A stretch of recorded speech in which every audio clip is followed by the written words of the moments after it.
Go.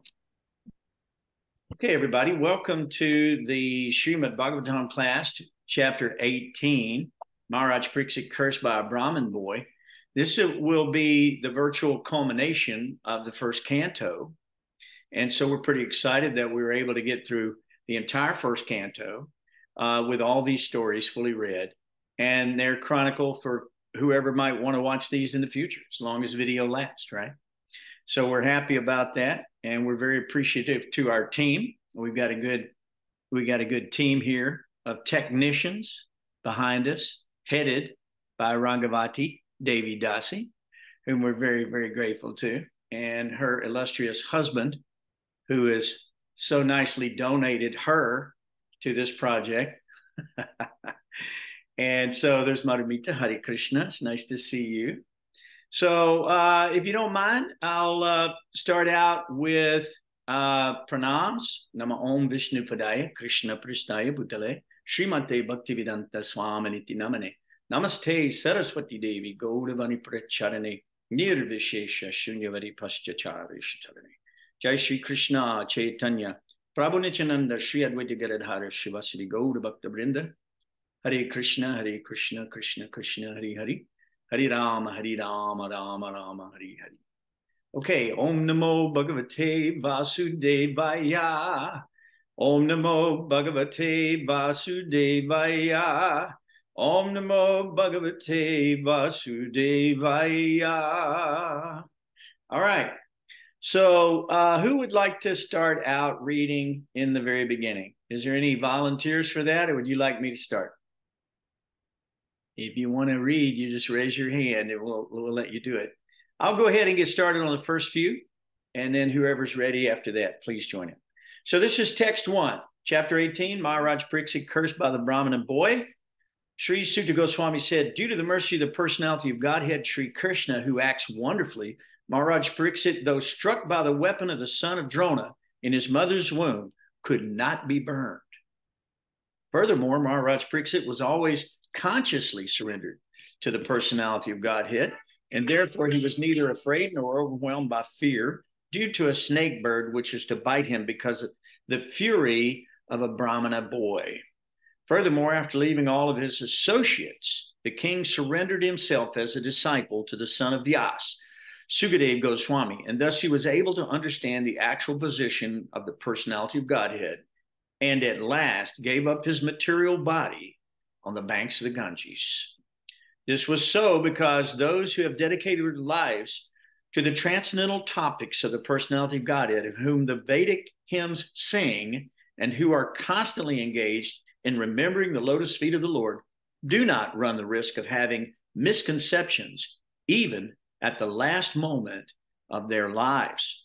As long as the great powerful son of Abhimanyu remains the emperor of the world, there is no chance that the personality of Kali will flourish. The very day and moment the personality of Godhead, Lord Sri Krishna, left this earth, the personality of Kali, who promotes all kinds of irreligious activities, came into the world.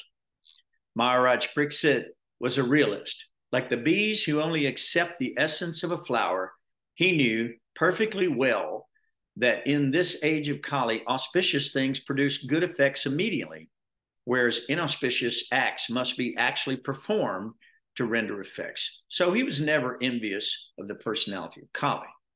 Maharaj Pariksit considered that the less intelligent men might find the personality of Kali to be very powerful, but that those who are self-controlled would have nothing to fear. The king was as powerful as a tiger and took care for the foolish, careless persons. O sages, as you did ask me, now I have described almost everything regarding the narrations about Lord Krishna in connection with the history of the pious Maharaj Pariksit. Those who are desirous of achieving complete perfection in life must submissively hear all topics that are connected with the transcendental activities and qualities of the personality of Godhead, who acts wonderfully. The good sages said, O grave Sutta Goswami, may you live many years and have eternal fame, for you are speaking very nicely about the activities of Lord Krishna, the personality of Godhead. This is just like nectar for mortal beings like us. We have just begun the performance of this fruitive activity, a sacrificial fire, without certainty of its result due to many imperfections in our actions. Our bodies have become black from the smoke, but we are factually pleased by the nectar of the lotus feet of the personality of Godhead, Govinda, which you are distributing. The value of a moment's association with a devotee of the Lord cannot even be compared to the attainment of heavenly planets or liberation from matter. And what to speak of worldly benedictions in the form of material prosperity, which are actually for those who are meant for death. Personality of Godhead, Lord Sri Krishna Govinda, is the exclusive shelter for all living beings, and his transcendental attributes cannot even be measured by such masters of mystic powers as Lord Shiva and Lord Brahma. Can anyone who is expert in relishing nectar rasa ever be fully satiated by hearing topics about him? O Sutta Goswami, you are a learned and pure devotee of the Lord, because the personality of Godhead is your chief object of service. Therefore, please describe to us the pastimes of the Lord, which are above all material conception, and for which we are anxious to receive such messages. So somebody like to pick up right there? Raise it. There you go. Madhumita, she jumped in. Go for it. I saw your hand come up first. So that's text 16. Text 16, yeah. O Sutta Goswami, please describe these topics of the Lord by which Maharaja Pariksit, whose intelligence was fixed on liberation, attained the lotus feet of the Lord, who is the shelter of Garuda, the king of birds. Those topics were vibrated by the son of Vyasa, Srila Shukadeva. Text 17. Are you hearing like resound? Is it like a resound or something? We can hear you. You're in an echo, a bit of an echo. Yeah, it's just the room you're in, I think. Yeah, it's like empty room, maybe that's why. Right. Sorry about that. Okay. Thus, please narrate to us the narrations of the Unlimited, for they are purifying and supreme. They were spoken to Maharaj Pariksit, and they are very dear to the pure devotees, being full of Bhakti Yoga. Sri Sutta Goswami said, O God, although we are born in a mixed caste, we are still promoted in birthright simply by serving and following the great who are advanced in knowledge.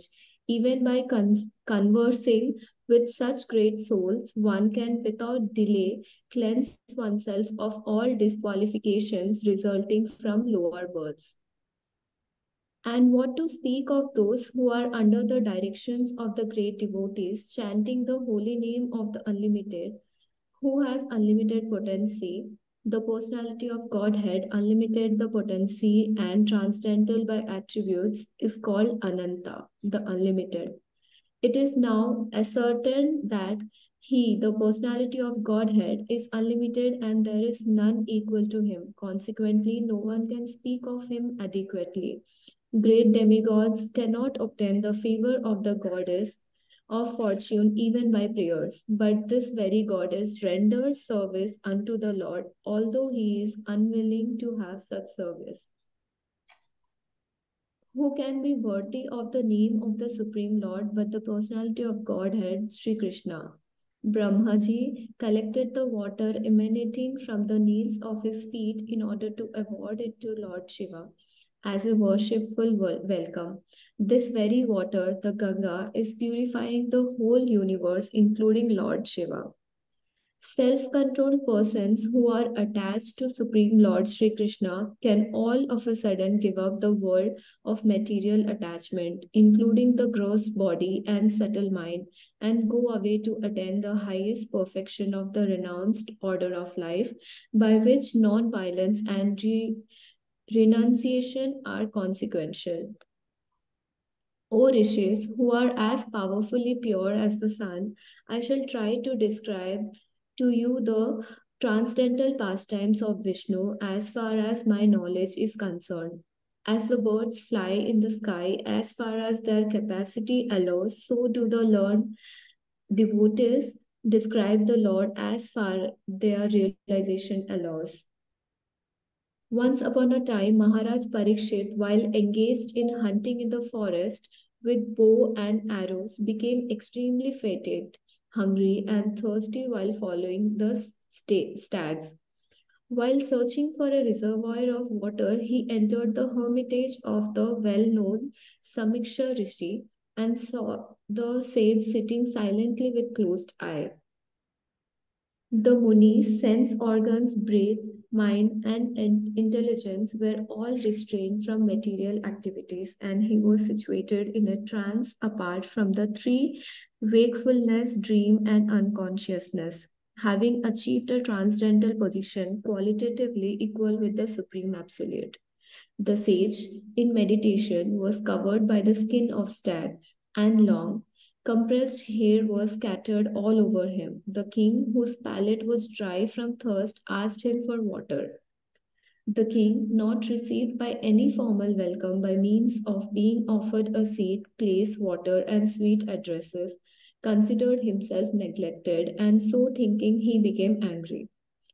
O Brahmanas, the circumstances having distressed him with extreme hunger and thirst, the king directed towards the sage his anger and envy, which he had never before directed toward a Brahmana.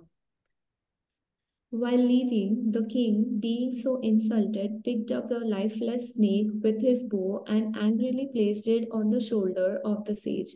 Then he returned to his palace. Okay, very, very good. So, who would like to read next? 31. That's on 31. Roshan, have you got your chapter opened up?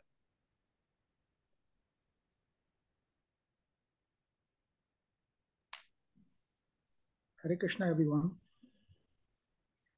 Upon returning, he began to contemplate and argue within himself whether the sage had actually been in meditation with senses concentrated and eyes closed, or whether he had just been feigning a trance just to avoid receiving a lower kshatriya. The sage had a son who was very powerful, being a Brahmana's son.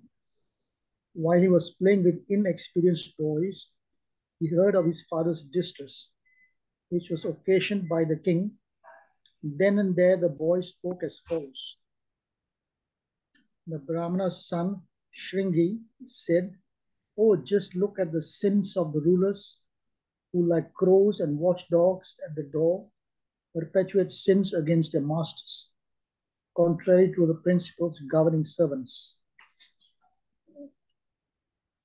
The descendants of the kingly order are definitely designated as watchdogs, and they must keep themselves at the door. On what grounds can dogs enter the house and claim to dine with the master on the same plate?"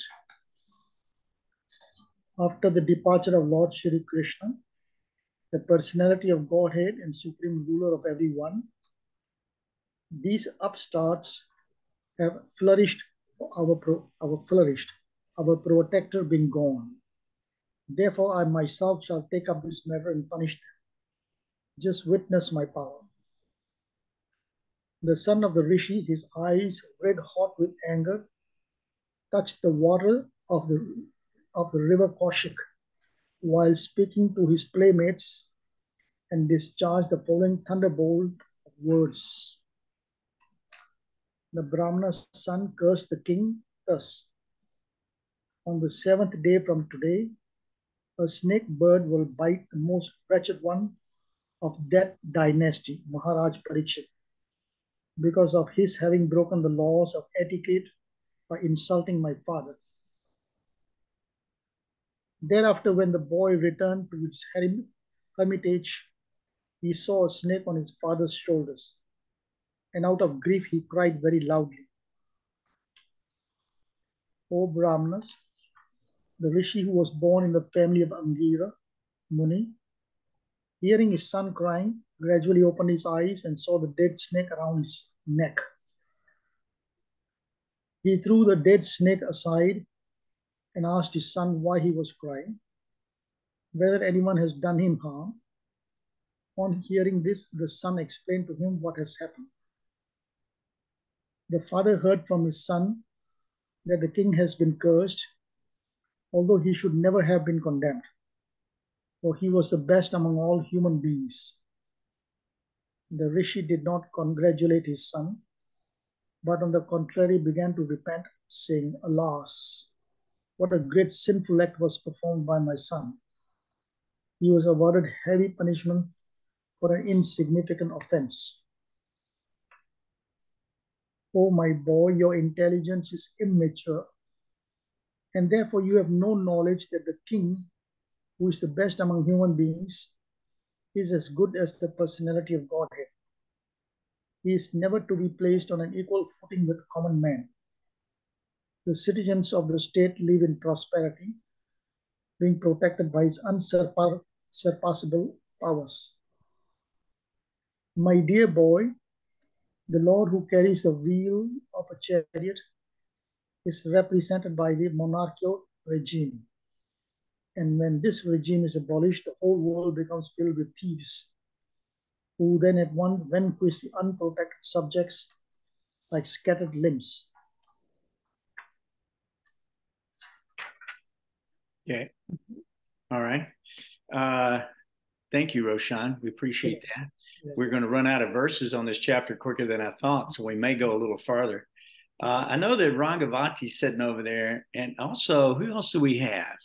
Oh, Brock. Got Brock as well. There he is. Maybe Brock could read. I'd love to hear your voice a minute. Could you read from text 44, right, Roshan? Yes. Yes. Please read text from text 44.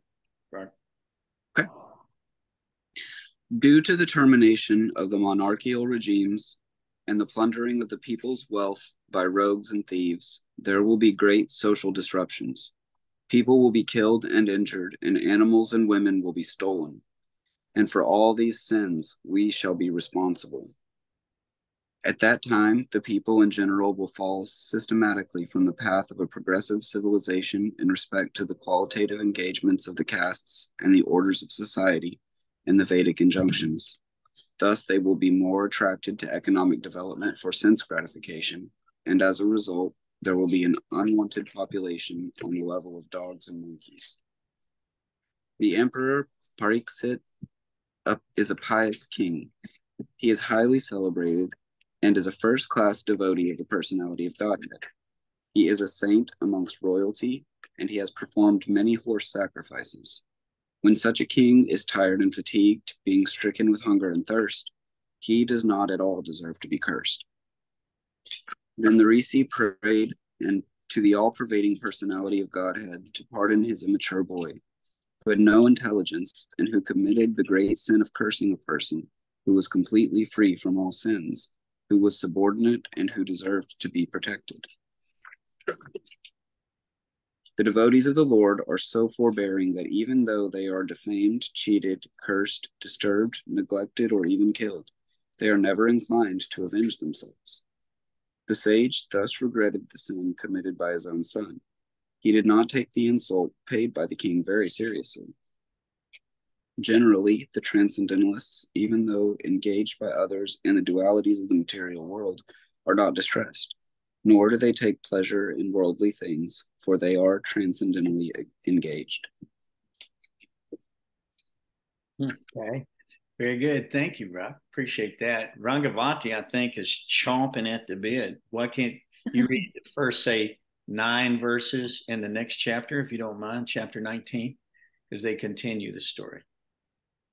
Sri Sukadev Goswami said, while returning home, the king, Maharaja Pariksit, felt that the act he had committed against the faultless and powerful Brahmana was heinous and uncivilized. Consequently, he was distressed. King Pariksit thought, due to my neglecting the injunctions of the Supreme Lord, I must certainly expect some difficulty to overcome me in the near future. I now desire without reservation that the calamity come now, for in this way I may be freed for the sinful action and not commit such an offense again. I am uncivilized and sinful due to my neglect of Brahminical culture, God consciousness, and cow protection. Therefore I wish that my kingdom, strength, and riches burn up immediately by the fire of the Brahmana's wrath, so that in the future I may not be guided by such inauspicious attitudes. While the king was thus repenting, he received news of his imminent death, which would be due to the bite of a snake bird, occasioned by the curse spoken by the sage's son. The king accepted this as good news, for it would be the cause of his indifference towards worldly things. Maharaja Pariksit sat down firmly on the banks of the Ganges to concentrate his mind in Krishna consciousness, rejecting all other practices of self-realization, because transcendental loving service of Krishna is the greatest achievement, superseding all other methods. The river Ganges, by which the king sat to fast, carries the most auspicious water, which is mixed with the dust of the lotus feet of the Lord and tulsi leaves. Therefore, that water sanctifies the three worlds, inside and outside, and even sanctifies Lord Shiva and other demigods. Consequently, everyone who is destined to die must take shelter of this river. Thus the king, the worthy descendant of the Pandavas, decided once and for all, and sat on the Ganges bank to fast until death and give himself up to the lotus feet of Lord Krishna, who alone is able to award liberation. So freeing himself from all kinds of association and attachments, he accepted the vows of a sage. At that time, all the great minds and thinkers, accompanied by their disciples and sages who could verily sanctify a place of pilgrimage just by their presence, arrived there on the plea of making a pilgrim's journey. From different parts of the universe, there arrived great sages like Atri, Kaivana, Sharadban, Arishta Nimi, Burghu, Vashtista, Parashara, Vishvamitra, Angira, Parashuram, Uttatya, Indra Pramada, Idma Bahu, Medhatiti, Devala, Arishti Shena, Bharadwaja, Gautama, Pipalada, Maitreya, Urva, Kavasha, Kumbhayoni, Dvaipayana, and the great personality Narada. Hare Krishna. Well, they're all there, aren't they? Yeah. They're ready. They're ready to hear this speaking of the Bhagavatam. It also goes on to say that there were also many other saintly demigods. So the demigods themselves, kings, special royal orders, the Raja Rishis from different dynasties, they're all assembled together to meet the emperor, and he received them properly and bowed his head to the ground with all of them. So in just a few moments, in this situation, Sukadeva Goswami is going to show up. So we can read the rest of the chapter if you guys want to, or we can just pick selected verses from the chapter. Do you want to read the rest, or do you want to pick selected verses? Let's read the rest. Let's read the rest. Okay. Hey, go for it. So you want to read a few more then, since we got a few more than you, and then we'll go back around. Okay. Shall I begin then on 12? Yeah, I would. Did the other one. Yep, I would do 12. After all the rishis and others had seated themselves comfortably, the king, humbly standing before them with folded hands, told them of his decision to fast until death. The fortunate king said, "Indeed, we are most grateful of all the kings who are trained to get favors from the great souls. Generally, you sages consider royalty as refuge, to be rejected and left in a distant place. The Supreme Personality of Godhead, the controller of both the transcendental and mundane worlds, has graciously overtaken me in the form of a Brahmana's curse. Due to my being too much attached to family life, the Lord, in order to save me, has appeared before me in such a way that only out of fear I will detach myself from the world. O Brahmanas, just accept me as completely surrendered soul, and let Mother Ganga, the representative of the Lord, who accepts me in that way, for I have already taken the lotus feet of the Lord into my heart.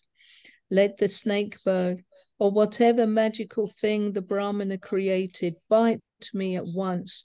I only desire that you all continue singing the deeds of Lord Vishnu.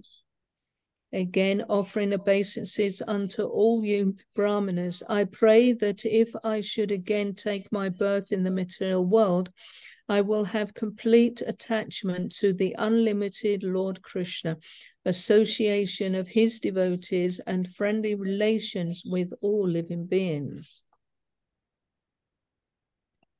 Okay.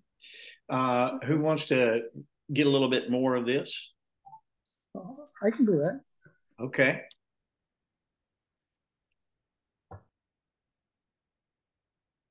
Oh. You ready?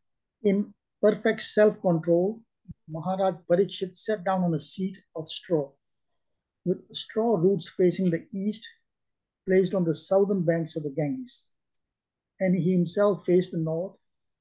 Just previously, he had given charge of his kingdom over to his son. Thus the king Maharaj Pariksit set to fast until death. All the demigods of the higher planets praised the king's action, and in pleasure continually scattered flowers over the earth and beat celestial drums. All the great sages who were assembled there also praised the decision of Maharaj Pariksit, and they expressed their approval by saying, "Very good." Naturally, the sages are inclined to do good to common men, for they have all the qualities, powers of the Supreme Lord. Therefore, they were very much pleased to see Maharaj Pariksit, a devotee of the Lord, and they spoke as follows. The sages said, "O chief of all the saintly kings of the Pandu dynasty, who are strictly in the line of Lord Shri Krishna, it is not at all astonishing that you give up your throne, which is decorated with the helmets of many kings, to achieve eternal association with the personality of Godhead. We shall all await here until the foremost devotee of the Lord, Maharaj Pariksit, returns to the supreme planet, which is completely free from all mundane contamination and all kinds of lamentation." All that was spoken by the great sages was very sweet to hear, full of meaning, and appropriately presented as perfectly true.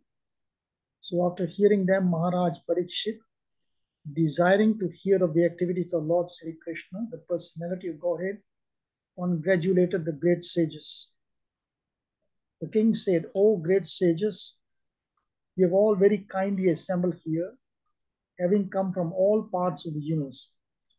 You are all as good as supreme knowledge personified, who reside in the planet above the three worlds, Satyaloka. Consequently, you are naturally inclined to do good to others. But for this, you have no interest, either in this life or in the next. O trustworthy Brahmanas, I now ask you about my immediate duty. Please, after proper deliberation, tell me of the unalloyed duty of everyone in all circumstances, and especially of those who are just about to die." At that moment, there appeared the powerful son of Vyasadeva, who traveled over the earth, disinterested and satisfied with himself. He did not manifest any symptoms of belonging to any social order or status of class. He was surrounded with women and children, and he dressed as if others had neglected him. This son of Vyasadeva was only 16 years old. His legs, hands, thighs, arms, shoulders, forehead, and other parts of his body were all delicately formed. His eyes were beautifully wide, and his nose and ears were highly raised. He had a very attractive face, and his neck was well formed and beautiful like a conch shell. His collarbone was fleshy, his chest broad and thick, his navel deep, and his abdomen beautifully striped. His arms were long, and curly hair was strewn over his beautiful face. He was naked, and the hue of his body reflected that of Lord Krishna. He was blackish and very beautiful due to his youth. Because of the glamour of his body and his attractive smiles, he was pleasing to women. Although he tried to cover his natural glories, the great sages present there were all expert in the art of physiognomy, and so they honored him by rising from the seats of honor. Maharaj Pariksit, who is also known as Vishnurata, one who is always protected by Vishnu, bowed his head to receive the chief guests of Dev Goswami.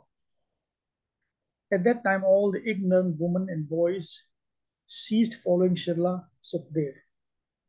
Receiving respect from all, Sukdev Goswami took his exalted seat. Okay. All right. Let's give Brock another shot at that, if you don't mind, Roshan. We're gonna let Brock pick it up at 30, text 30. Roshan, that was very nice. Thank you. Very nice. Sukadeva Goswami was then surrounded by saintly sages and demigods, just as the moon is surrounded by stars, planets, and other heavenly bodies. His presence was gorgeous, and he was respected by all. The sage Sri Sukadeva Goswami sat perfectly pacified, intelligent, and ready to answer any question without hesitation. The great devotee Maharaja Pariksit approached him, offered his respects by bowing before him, and politely inquired with sweet words and folded hands. The fortunate King Pariksit said, "O Brahmana, by your mercy only you have sanctified us, making us like unto places of pilgrimage, all by your presence here as my guest. By your mercy we, who are but unworthy royalty, become eligible to serve the devotee. Simply by our remembering you, our houses become instantly sanctified. And what to speak of seeing you, touching you, washing your holy feet, and offering you a seat in our home. Just as the atheist cannot remain in the presence of the personality of Godhead, so also the invulnerable sins of a man are immediately vanquished in your presence, O saint, O great mystic. Lord Krishna, the personality of Godhead, who is very dear to the sons of King Pandu, has accepted me as one of those relatives just to please his great cousins and brothers. Otherwise, without being inspired by Lord Krishna, how is it that you have voluntarily appeared here, though you are moving incognito to the common man and are not visible to us who are on the verge of death? You are the spiritual master of great saints and devotees. I am therefore begging you to show the way of perfection for all persons, and especially for one who is about to die. Please let me know what a man should hear, chant, remember, and worship, and also what he should not do. Please explain all this to me. O powerful Brahmana, it is said that you hardly stay in the houses of men long enough to milk a cow. Sri Sutta Goswami said, the king thus spoke and questioned the sage using sweet language. Then the great and powerful personality, the son of Vyasadeva, who knew the principles of religion, began his reply. Thus ends the first canto. Very, very, very good. Well, that was quicker than I thought. We're at 7:36. So 2 chapters tonight, and that concludes the first canto of the Srimad Bhagavatam. So I want to ask everybody, I mean, do you have any illuminations you want to share about these two chapters? Is there any questions that you have about these two chapters? Anything you want to go back over again in these two chapters, please avail yourself of the floor. I think just by holding this Srimad Bhagavatam, one is truly blessed. There is no greater blessing than this. Just holding this book is sufficient. Unbelievable. Unbelievable. Nothing greater than this. Yeah, we never tire of relishing this nectar. It says that the devotees of the Lord are accustomed to licking up the honey at the lotus feet of the Lord. So this is the honey of the lotus feet of the Lord. This is the essence. It says Maharaj Pariksit was expert at determining the essence of things. And so he wanted to know the essence. And what was his main question here? What should a person who is about to die be hearing? What should I be chanting? What should I be thinking?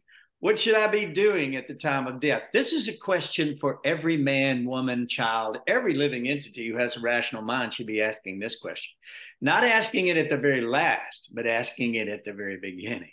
So that's where the brahmacharya life starts. I was fortunate enough to spend 6, 7, 8 years in the brahmacharya ashram before I got grihastha ashram. And so it was a very, very powerful time for me to be able to focus strictly on the Shastra, focus strictly on my service to the spiritual master, and grow in my Krishna consciousness without any distractions whatsoever. So that's the idea. Start from the earliest part of life, learn God, know God, understand God. That's the idea. That's the purpose of all religion in the world. It's not a sectarian concept. Certainly anybody can avail themselves of this knowledge if they would simply be sincere and look. Most people are not looking. Most people are looking just like the animals are looking. Or the bugs, insects, the aquatics, if you look and see what they're looking for. Every day they're chirping, they're croaking, they're making noises out there. What do you think those noises are? Where is sex? Where's food? Where's shelter? Right? And how can I defend myself in this situation? It's called the hard struggle for existence. And we know that jivo jiva sajivanam is the general rule that one living entity is the food of another. So it's a very dangerous place. And it's very incumbent upon us to know why we're here, who put us here. Atato Brahma Jigyasa. Atato Brahma Jigyasa. It means, who am I? Who put me here? Why am I here? What am I doing here? What's my purpose here? What is available for me to do after I leave here? Am I an immortal soul? Am I just going to be born once and die once? These are all questions. And a lot of religions don't really have the answers for those questions. But we know that the Vedas do have those answers. They have all of those answers complete, the most voluminous, exacting, and consistent understanding of the creation of the universe, of the purpose of the universe, who the personality of God is, what his expansions are, what is the chronology of all this? Where has he come? When did he go? What are the activities of God? In most religions, it's that God created the earth in 7 days, and then he took rest, right? 6 days, and then he took rest. That's all we know. We don't have further information. But we want to know our God. We want to know our Creator. We want to know who he is. We're created in God's image. If we have interest, it's because those interests are in God as well. And we have to understand that we're little small parts and parcels of that supreme personality. And we have to reconnect that little small spark back with the whole. And then we'll finally be happy. Otherwise, we simply go through life wasting our time pursuing goals that are not going to produce any permanent result. And then we die and we lose it all. It doesn't sound very pleasant, does it? And it's not. We're not negative. We're not pessimists. We're realists. We're like Maharaj Pariksit. We want to know the essence of what this situation is. And that essence is that everyone is born, and everyone that is born is sure to die. So the big question should be, which is the conclusion of this first canto, what should we be doing at the time of death? Right? So this is what Maharaj Pariksit has asked these great sages, and they're about to unleash. Sukadeva Goswami is about to unleash this great Srimad Bhagavatam. Okay? You got any point, Roshan? Actually, Prabhu, this is one of my small chapters in my book, which I just wrote. Oh, okay. What is the greatest good one can do when one is close to death? Yeah. Yep. And that should be everyone's question. Instead of going through life, la, la, la, la, la, la, bam. And that's what we see happening. You know, they're la, la, la, everything is fine. Life is beautiful. What's that? Merrily, merrily, merrily, we roll along. Life is but a dream. It's true. Life is, we used to say it's a butter bean. Life is butter bean. But life is just a dream. It is true. But it can also be a bad dream, or it could be a good dream, depending on our actions. We're going to have karmic reactions within the material world, within the three modes of material nature, in ignorance, passion, goodness. And then we can go to pure goodness, which is our transcendental nature, which brings us back to our spiritual self. So there's a lot here to unpack, a lot of philosophy in these two chapters. And it might be wise if we go back over a little bit of it, since we have some extra time. You guys read so beautifully. You got us through here pretty quick. So if you don't mind, I'd like to go back over a few special verses here that I have made a note of, that I think we should kind of unpack a little bit, take a closer look at. The first one is that in the first text of chapter 18, Sri Sukadeva Goswami said, due to the mercy of personality of Godhead, Sri Krishna, who acts wonderfully, Maharaj Pariksit, though struck by the weapon of the son of Drona in his mother's womb, could not be burned. He could not be burned.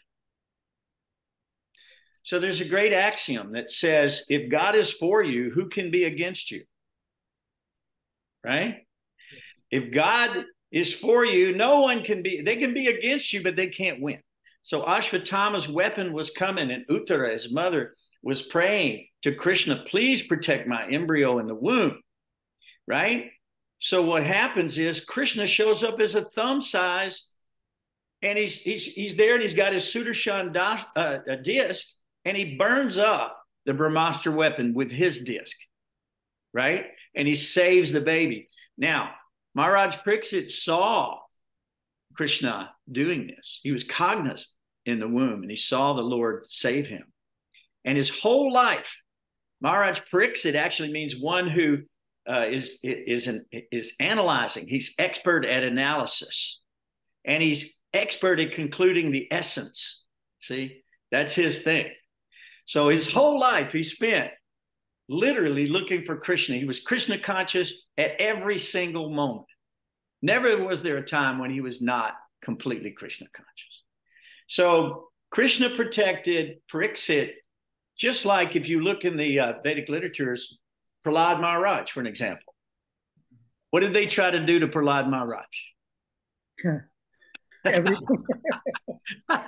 Name a couple of things they did. I want to hear somebody tell me something they tried to do. Oil in oil. Boiled in oil. Okay. What else? What else you got? Throw him from a mountain. Threw him from a mountain. Oh my God. Threw him off a mountain. Wow. Under the feet of elephants. They tried to stick him with pitchforks. Yeah. They tried to throw him in with poisonous snakes. I mean, what all did they do to him? I mean, fire. Huh? They put him in the fire. Did it hurt him?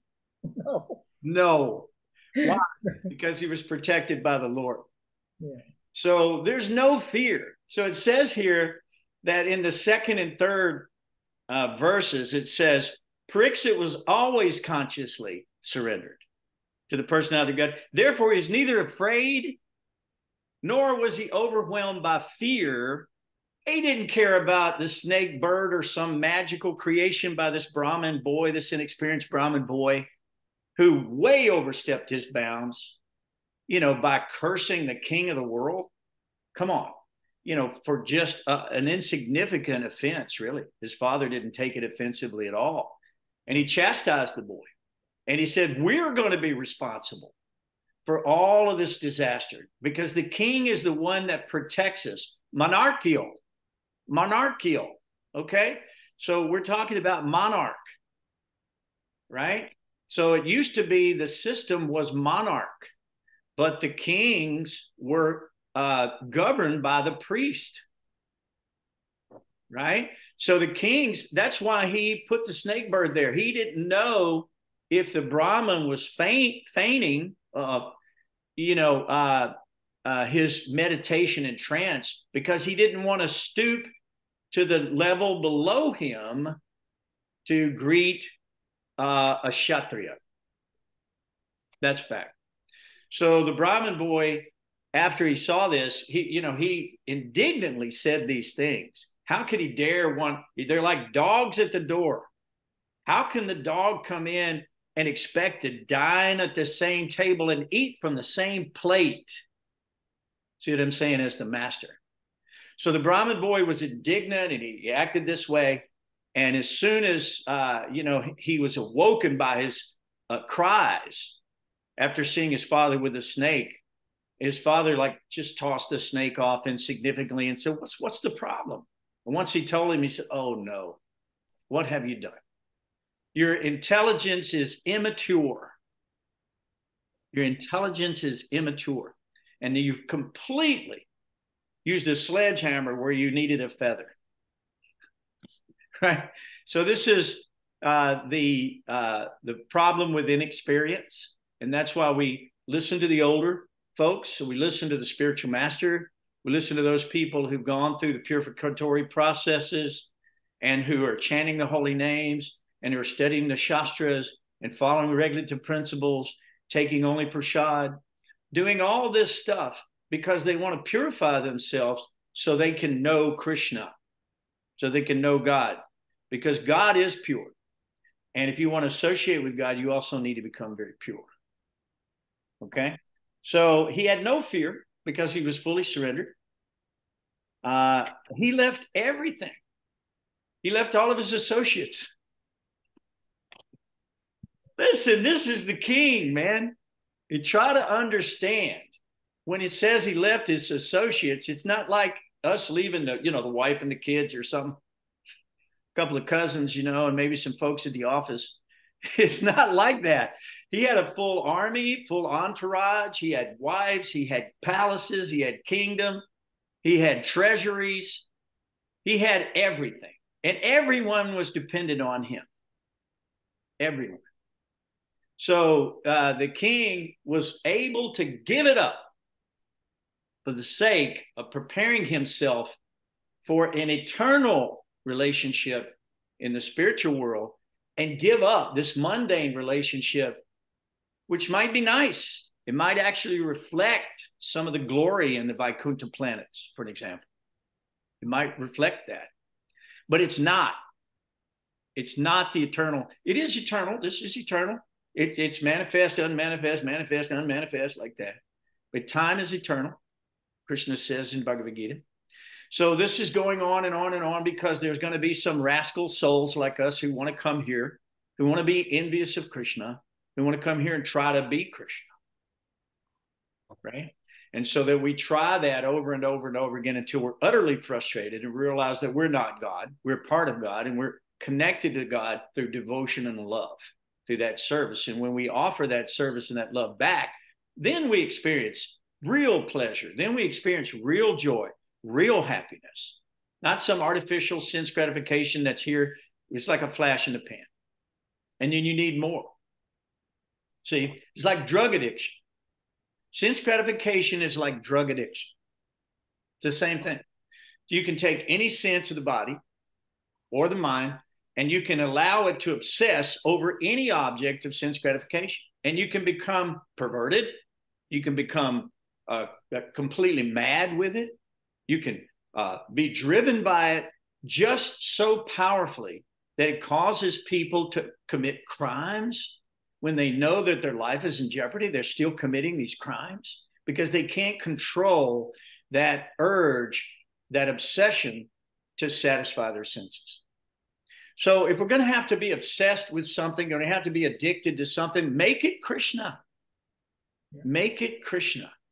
Because by becoming addicted to Krishna, we're liberated from the material world. We go to Krishna, right? And we're looking for truth, but we don't find truth in the material world. Krishna says, Matak parataram nanyat kinchid ashti dhananjaya. And it means that, O conqueror of wealth, Arjuna, there is no truth superior to me. Everything rests on me as pearls are strung upon a thread. Bhagavad-gita 7:10. That's right. I love that one. That's 7:7. So very, very, very succinct information that we need to be able to arrange our lives. We understand where it's all coming from. And so he goes on to say that even though he was not afraid or whatever, he was prepared to take any result for his sinful activity. If you read along, he says that he was a very sinful person for doing like that. Now, I think that's in the next chapter. We'll go over that verse too in a moment. But so interestingly enough, as long as he was the king, there was no need for him to worry about Kali. Kali couldn't do anything. There was not going to be any of that in his kingdom that could manifest. Remember the 5 places where Kali got to go, right? Where were they? Does anybody remember? Alcohol places, intoxication places, where gold is stored, prostitution houses. And slaughterhouses. Slaughterhouses. Yeah, don't forget that one. Man, does that sound good? I mean, does anybody here going, yeah, give me some more of that? No. If you ever go to a slaughterhouse, it's like going into hell. We did that when we were children. They took us when we were 9 years old. They took us to a meat packing plant, and it was a children's day out from school. We were going, yeah, we're going. So we go. They're giving sandwiches out with all this meat product. This is when I was a child. And so everybody's there, and me and a couple of other guys, we didn't want to be a part of it. We snuck out and went around the back, and we saw this big tractor trailer with all these animals being unloaded. And we thought, what's that? We go over, we open the door, and there was a vision of hell. You can't imagine the suffering. You can't imagine the blood, the guts. You can't imagine what we saw. We all vomited. We emptied our stomachs. When we realized that that was what they were feeding us, we became vegetarians. And this is at 9 years old. We wouldn't eat the meat at school. We felt like we were lied to because the brightly colored packages looked so nice. Yeah. Right? But what it took to get those animals processed and put in that package is hell beyond anything. It's like the Vaitarani River. Have you ever heard of the Vaitarani River? Has anybody ever heard? You've heard of it, Roshan? Yeah. Vaitarani River is a river in hell, and it's filled up with trunks and blood and pus. Oh God, just awful things that we don't want to think about. Okay. Vaitarani River is the one which separates the material world from the spiritual world. We have to cross the Vaitarani River to go into the spiritual world. Well, the Vaitarani River is filled up with these things that I just mentioned to you. That's in the Garuda Puran. That I think we've read that in. I think it's in the Srimad Bhagavatam somewhere. I'd have to go back and I can find that reference for you, but I'll be happy to do that. Sure. So yeah, so the Vaitarani River is a river of all of these disgusting things. And if you have to go to hellish place, you also have to go in this river.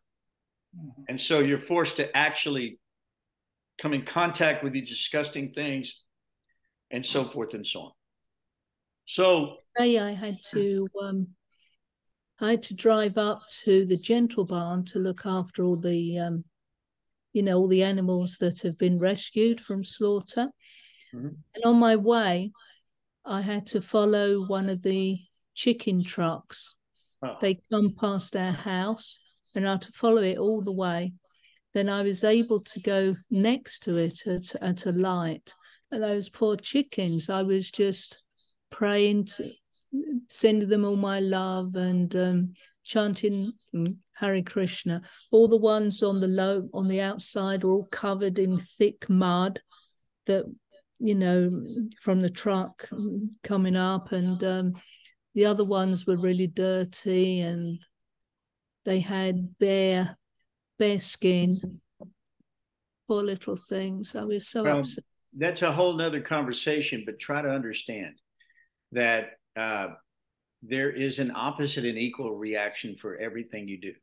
Okay. So in the Bhagavatam, it says that for every hair on the body of the animal that's being slaughtered, yes, every hair, you take a birth and you're slaughtered in the same way that you slaughtered that animal.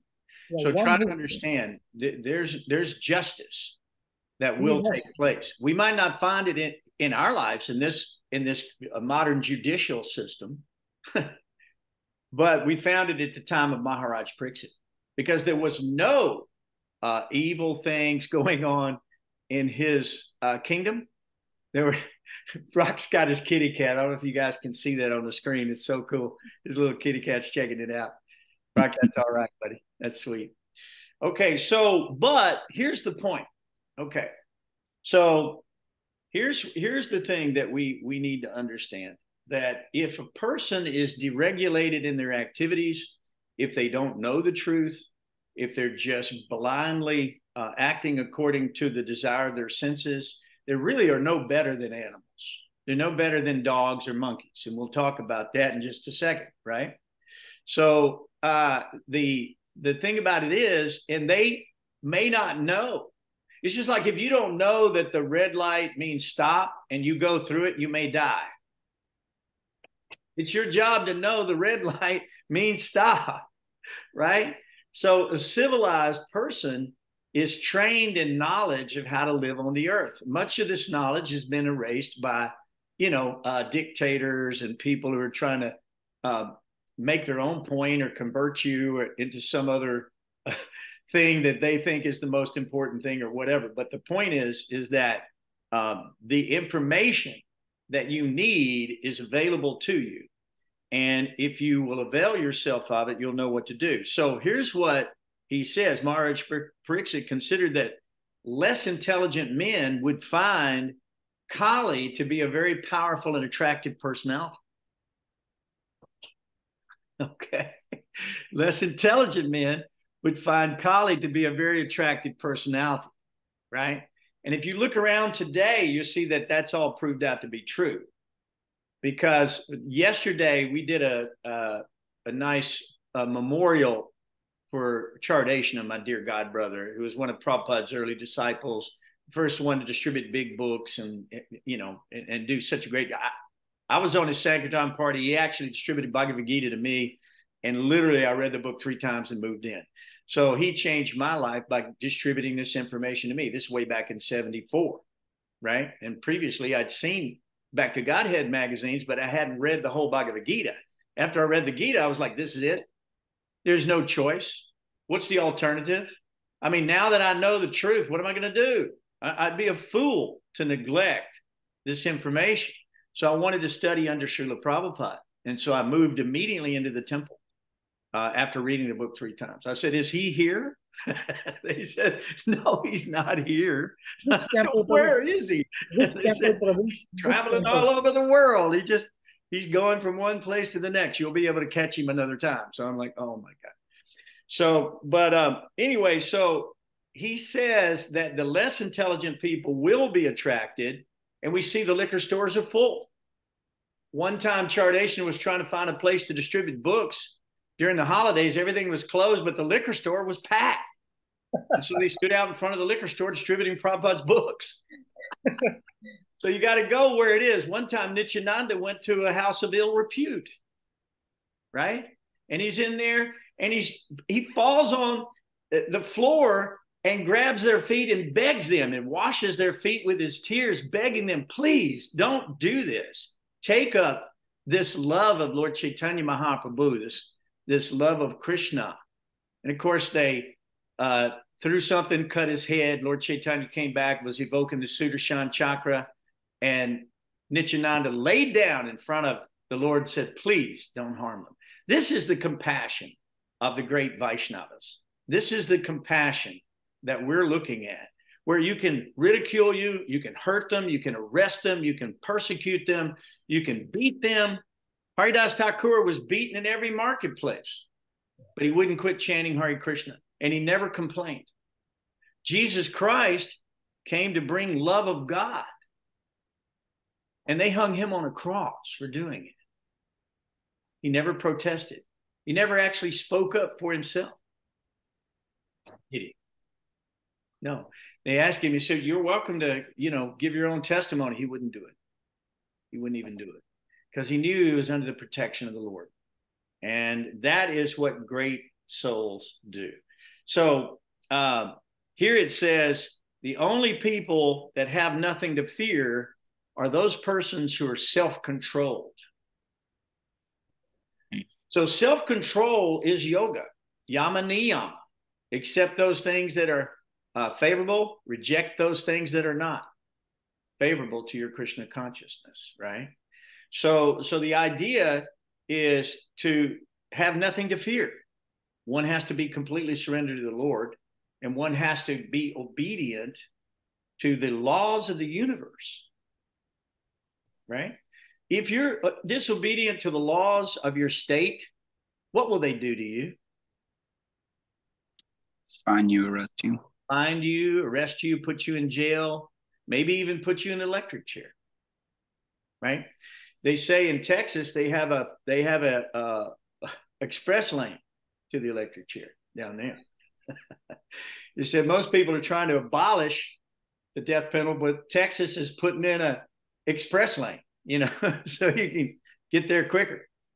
So the idea, it's just funny stuff, but the idea is that he had nothing to fear because he was completely self-controlled. So in text 10, this is a very important verse.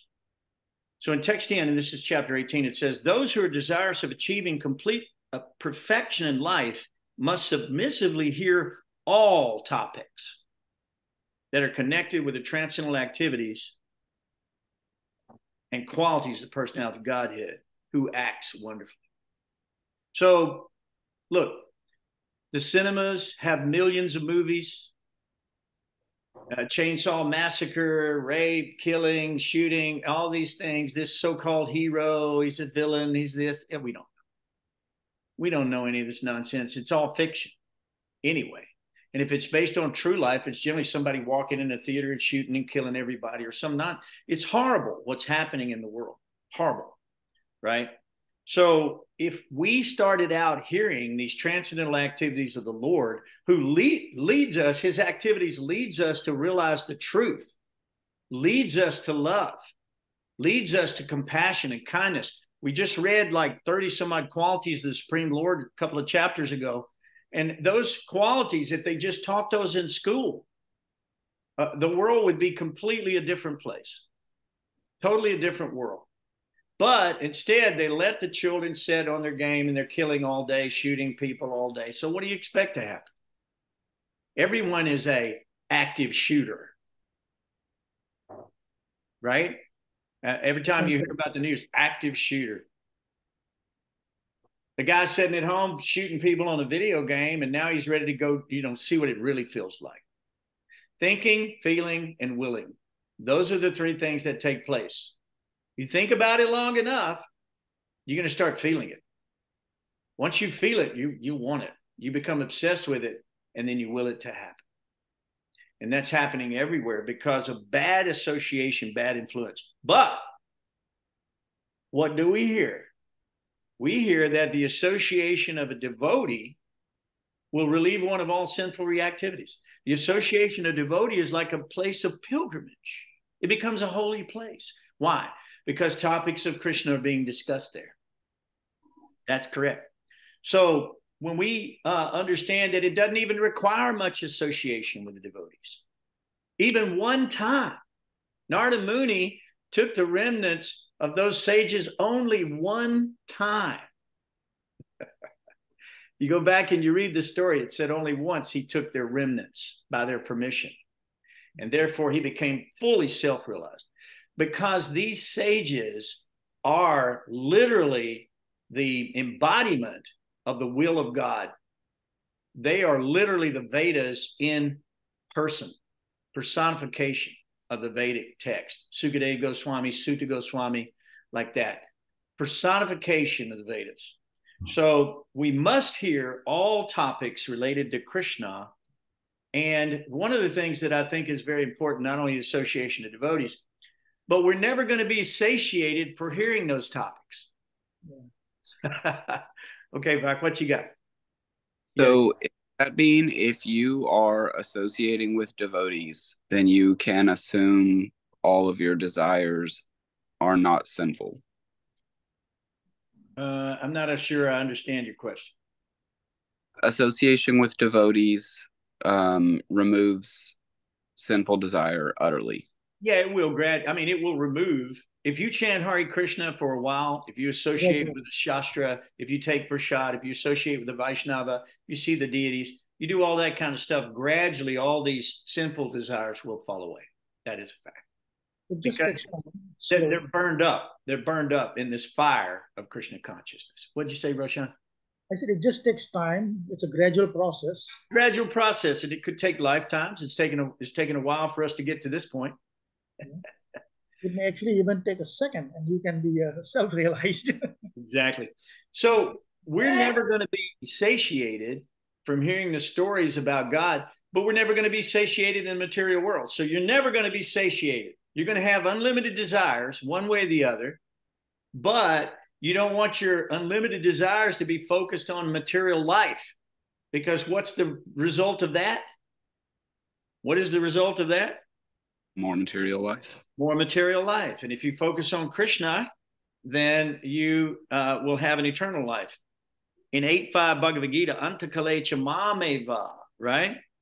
Smaran Muktva Kalevaram Ya Prayati Samad Bhavan Yati Naschyatra Sangsiyaha. Whoever remembers me at the end of his life, he at once takes on to my nature. Of this, O Partha, there is no doubt.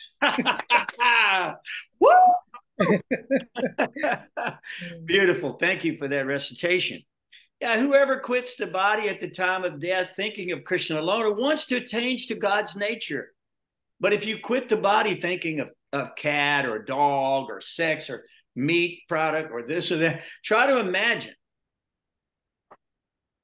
This is why he was able to actually leave his associations. That means wives, children, family, and the rest. He left it all to go meditate solely on the Lord at the time of death. So this is very, very important.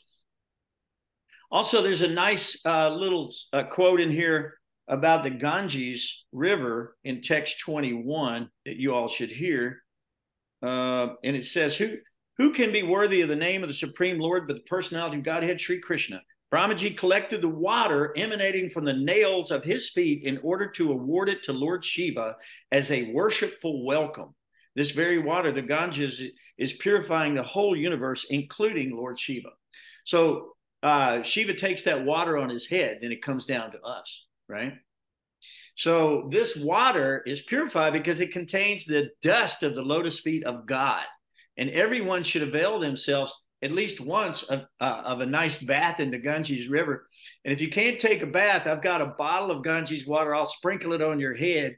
If you'll come over here, we'll take care of it for you and get you purified. Okay, because that is a very, very, very important thing. And that river runs throughout the whole universe. And sages get in that river and they go throughout the universe. That is also a transit way. We see rivers are the original highways, right? I mean, how the Indians got around here, they went on the rivers in their thing. So if you're not attached to Krishna, you're going to be attached to something.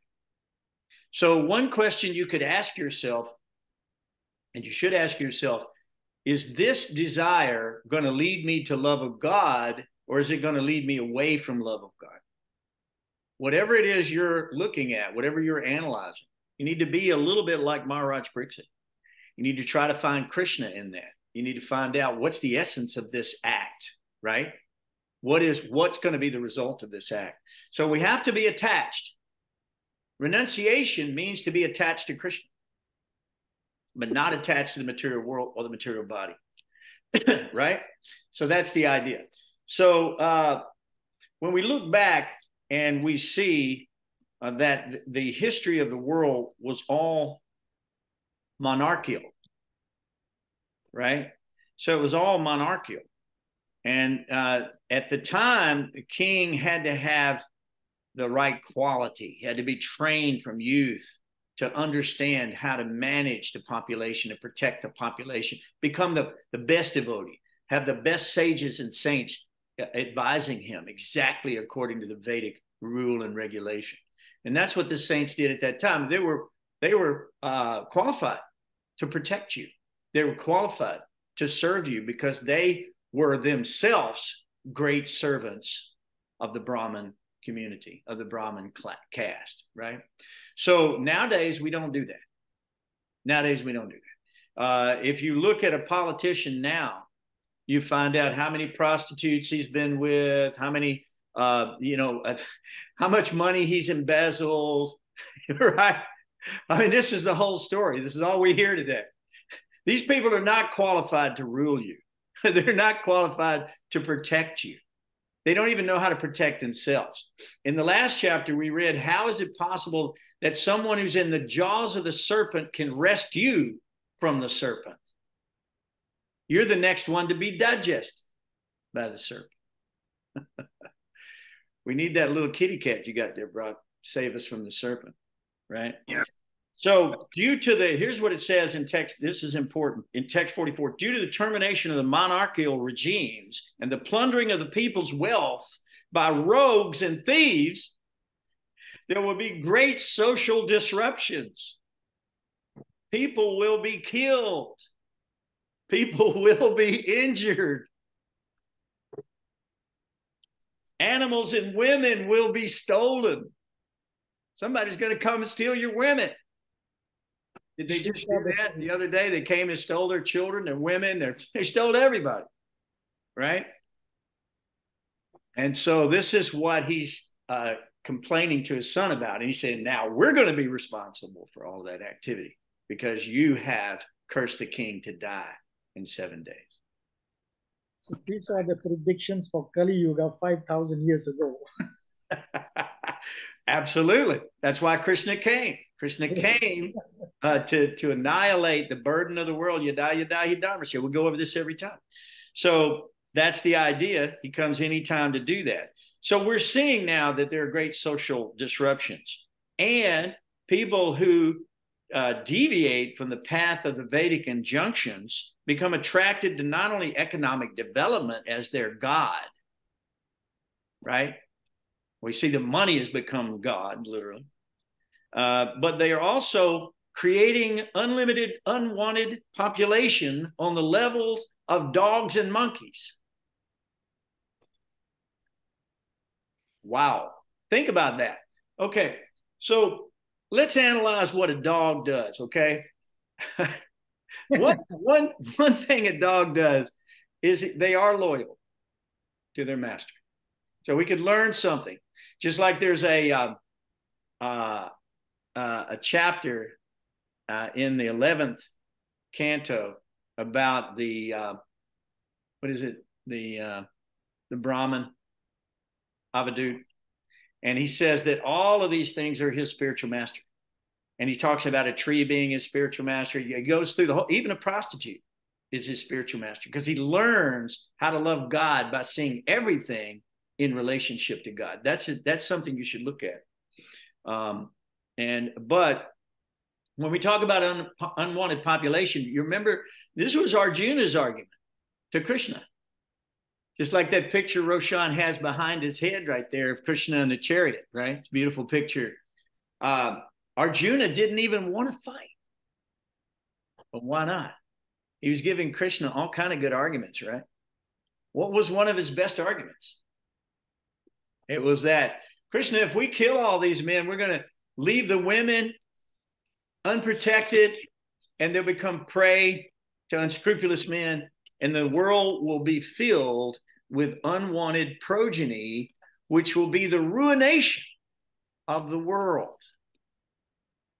And so we're seeing that children who are born out of strict sex desire don't have families to raise them. They don't have good examples of people to work with them.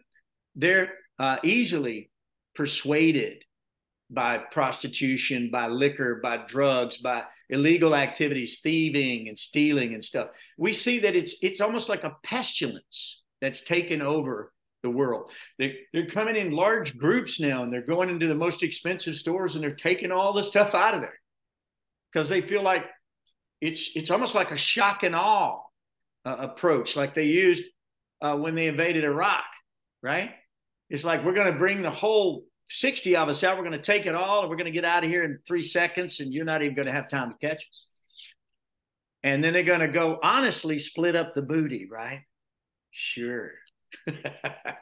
Yeah, dishonest men splitting up something honestly is an oxymoron. Right? It's not going to happen. All right. So we see that these people are now completely infatuated with Kali and what Kali stood for, which is all irreligious behaviors, right? So it manifests itself. If you look at the life of a monkey or a dog, either one, you can find they have no scruples. They have no restrictions. They'll eat any filthy thing. They'll eat stool. They'll eat dead bodies. They eat food in the mode of ignorance or any kind of thing like that. They'll have sex with even their own relatives. It's like pigs. They don't care. They don't care. There's no restrictions. And so our human society, which was previously very religious, even up to the last few hundred years, was very religious. But now it's gone over what I call a red line, right? Because that red line is when you really start committing violence in these sinful ways. Like we're seeing armed robbery, people being shot, raped, and mugging, and people breaking into their homes and killing their children.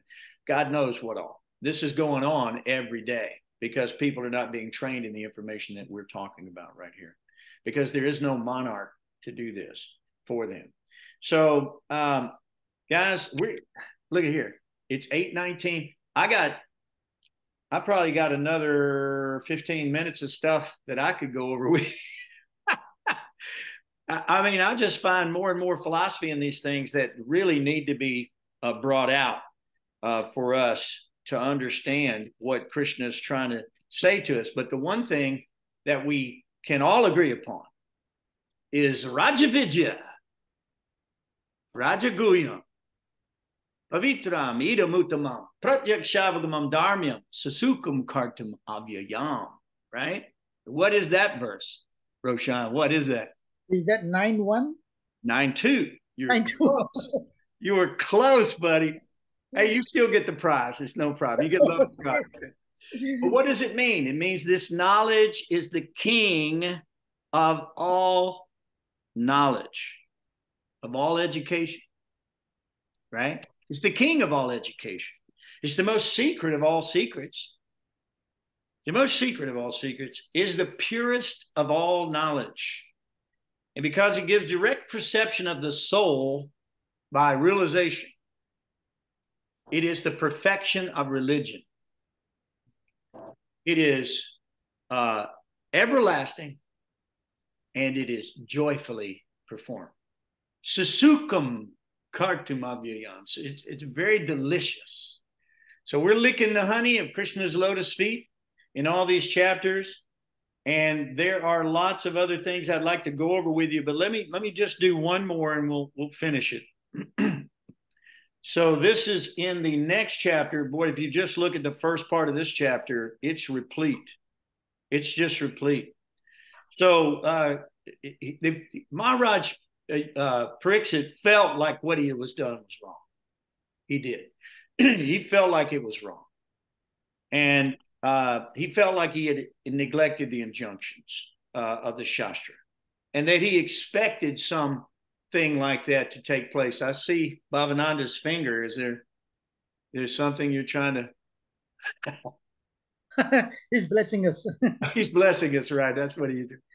All right, so it says, he knows that something is difficulty is going to overcome him in the near future because of his sinful action. And he actually welcomes it because he says if it comes and burns up everything, burns him up, burns everything, let it all come, he doesn't care, because in this way he could be freed of the sinful action and not commit such an offense again. See, this is the key, guys. And Christ Jesus said when he saw Mary at the well, she was about to be stoned for adultery, right? And he said, those of you who have not sinned, you can cast the first stone. So everybody dropped the rock and left.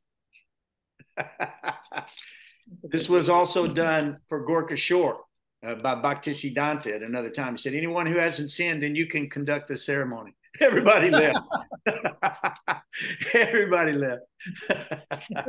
So, yeah, they're not qualified. So, but what did he tell her? He said, go your way and sin no more. That's what he said. So Maharaj Pariksit is saying the same thing. He said that I should be freed from the sinful act by the punishment that I deserve, and then I shall not commit such an act, an offensive act, ever again. So our idea is to learn that from his life, that he himself was willing to take on his shoulders whatever punishment was required. And he said these words, I am uncivilized. This is the king of the world, a saintly king. I am sinful due to my neglect of Brahminical culture, God consciousness, and cow protection. Therefore, I wish that my kingdom's strength, riches burn up immediately by the fire of the Brahman's wrath, so in the future I may not be guided by such inauspicious attitudes.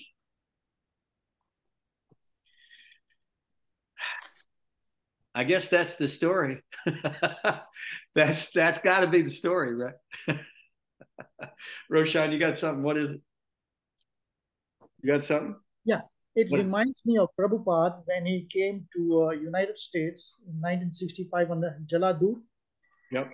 He had written a small poem which was discovered by his devotees, I think, quite some time later, in which he wrote, he says, "Oh Lord Krishna, I'm so unfortunate. I'm the lowest devotee. Please guide me. I have no knowledge. I need your assistance." So such is the hallmark of a great devotee who considers himself lower than the straw in the street and as tolerant as the tree.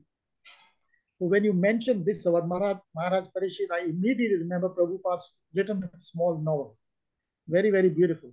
A devotee never considers himself to be a great devotee. He considers truly within his heart, when he prays, he considers himself as being on the lowest on the totem pole.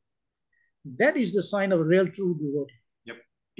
Yep, absolutely. And he goes on here, he says that the Supreme Personality of Godhead, the controller of both the transcendental and the mundane worlds, he said, has graciously overtaken me in the form of a Brahman's curse. So he accepted this curse as the gracious grace of God. So he had the right idea. He said, I was too attached to family life. I was too attached. And the Lord, in order to save me, appeared before me in such a way that only out of fear I will detach myself from the world. Because ultimately we have to detach ourselves from all these things because they won't go with you when you leave. So the idea is to follow the example of great Raja Rishis like Maharaj Pariksit to understand how that we should do that. So he then says, and I'll leave you with this. This is probably one of the most important verses in my mind. And I got 7 or 8 more verses I'd like to do, but we're going to run out of time. And I'll save those for the book. And you got to read the book, right? Roundabout. All right, so you got to read the book. All right. But text 16 is just nectar. He says, again, offering obeisances unto all of you Brahmins. I pray that if I should again take my birth in the material world, I will have complete attachment to the unlimited Lord Krishna, association with his devotees, and friendly relationships with all living beings.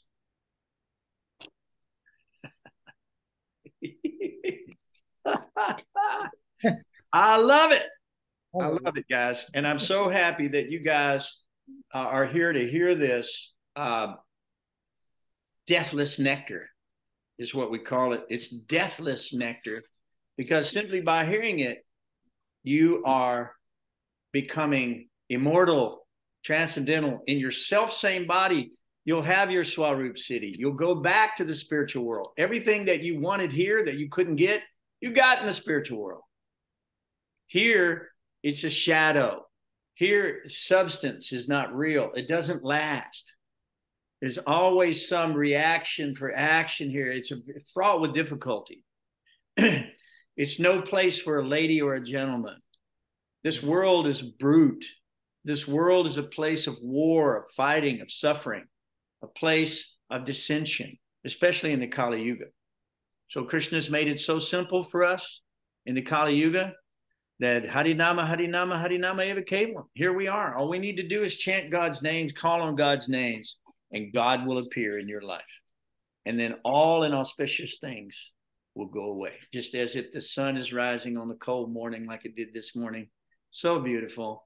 And we saw all the frost melt, and all of the little animals came back out. We're playing happily in the eye vision of God. So that's all I've got for you tonight. I mean, I could go on, but you have to read the book.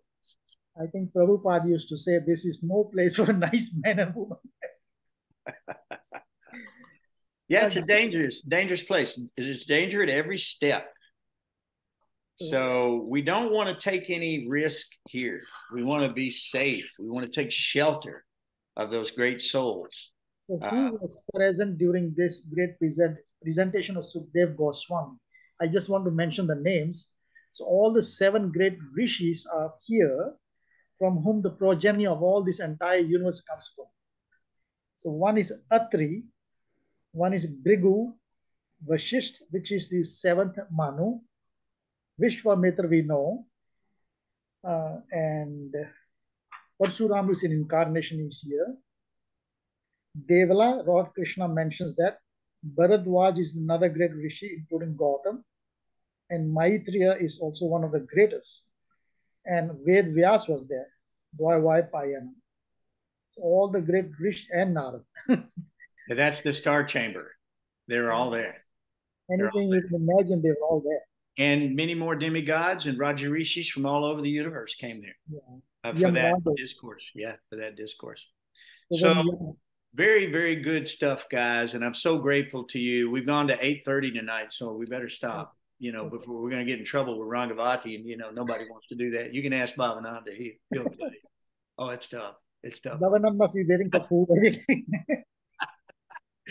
So please accept my respects and my obeisances, and I'm grateful to you to be here tonight. And we are going to continue with these classes. Now we're going to be selecting certain stories. So Rangavati will cue you on which stories that we're going to be selecting. We're not going to be going through. We went through the whole first canto because everything in it's, I mean, you got to have it all. I mean, there's nothing in there that you don't need. It's essential reading. And everything's essential about Srimad Bhagavatam. Don't misunderstand. But what I'm saying is we'll pick out select stories that I think will be easier to grasp and people can kind of get their head around, because we want to leave something behind for people to study. So, okay, guys. Was it common back then for Brahmana's words to have actual impact? Yes. Like the was. Yes. As a matter of fact, mantras can do all kind of amazing things. And Brahmana's curses, Krishna doesn't even remove those. If a Brahmin curses you, you know, Krishna is not going to step in and save you.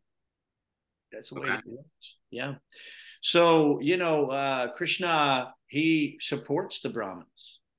And, you know, just like I think in the Bible, Jesus said, whatever covenant I make on the earth, you know, is also made in heaven, because the word of the Brahmin is true, and Krishna will manifest those words, whatever the Brahmana is saying. So that curse couldn't be removed.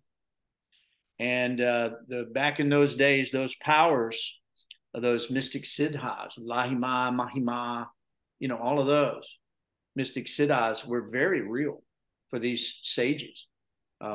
These guys didn't sit around and watch TV all day. You know what I'm saying? They were busy chanting. They were busy in their austerities and their prayers. And they were not being distracted by jet planes blowing through the sky and all kind of nonsense. You know, they were there in deep meditation at the hermitage, at the ashram. Also, Lord Chaitanya Mahaprabhu had mentioned something like that. If one blaspheme a devotee, his pious austerities are completely destroyed, like a garden being run over by mad elephants. Right. So one has to be very careful not to blaspheme. Forget about a devotee, anybody. Yeah, that's why Maharaja Pariksit said, in my next life, if I have to come back to the material world, let me be a kind friend to all living entities. Because, see, envy, gossip, lust, greed, anger, animosity, all of these things are there between us because we've deviated from the actual will of God. We've deviated. And so now we need to understand what is the will of God, how it's laid down, what are the qualities that we're supposed to be developing, what are the idols that we follow, like Maharaja Pariksit and so forth, and Narada, Vyas, all these great incarnations and Raja Rishis like Maharaja Pariksit. We actually want to follow their example. We want to follow in the footsteps of what the spiritual master has recommended. And then we can go home. We can go back home. We don't have to stay here. We don't have to continue this. And you have to know that your whole life is designed for that moment when you leave. So you want to make sure that your life is stacking up, because that life will pass before you. And whatever you think of at the time of death, that you shall attain without fail, without doubt. So we have to be very, very careful to fix the mind on Krishna. And we just saw this happen with Bhishma Dev on the bed of arrows. He fixed his mind on Krishna. You know, all of this wonderful narrations. Even Narada Muni fixed his mind on Krishna, and then Krishna appeared before him and then left. I mean, these are stories we've already read in Bhagavad Gita, but there's a lot more to come. So please stay tuned for the next episode of the Srimad Bhagavatam coming up next Monday night, 7 o'clock. Skip the Monday night football, guys. Join us, okay? Thank you so much. I've enjoyed it tonight very much, and I'm grateful to each and every one of you. Okay? Thank you. I'm going to go ahead and end the class now. Hare Krishna. Hare Krishna. Jai Prabhupada. Hare Krishna. Jai Prabhupada. Very well.